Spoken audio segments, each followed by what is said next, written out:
স্বামী স্ত্রীর ভিতর বিশ্বাস না থাকলে সংসার, বন্ধু বন্ধুর ভিতর বিশ্বাস না থাকলে ব্যবসা, বন্ধুত্ব। তাহলে বিশ্বাস জিনিসটা শুধু ইমানে নয়, মুসলমানে নয়, প্রত্যেকটা মানুষের সর্ব জায়গায় আছে। বিশ্বাস কাকে বলে জানেন? শুনেন, প্রমাণ দিয়ে যেটা মানানো হয় এটা বিশ্বাস নয়।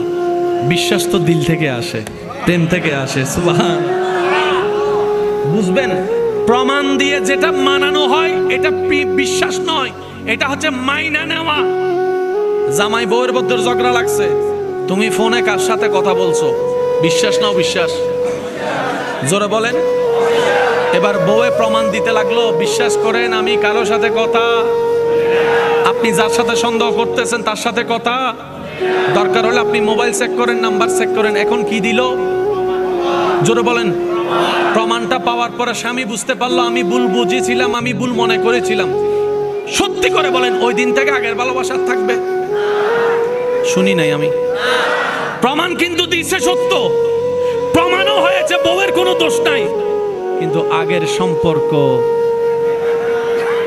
বুঝাইতে পারছি আমি কথাটা? আল্লাহ আমাদেরকে কি সৌভাগ্যবান বানিয়েছেন দেখেন। নবী একবার বলছে পরকাল আছে, সব মুসলমান বলে যে আছে।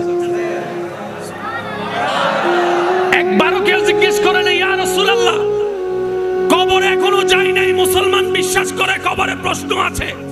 জগৎ জিজ্ঞেস করে, আমরা তো সামনাসামনি আইনুল ইয়াকিন, চোখের প্রমাণ দেখলেও মানতে চাই না। তোরা মুসলমান কেমন জাতি? নবী বলেছে তোরা মেনে নিয়েছিস। মুসলমান বলে যে সেজন্যই তো আমরা মুসলমান। মনে থাকবে ইনশাআল্লাহ।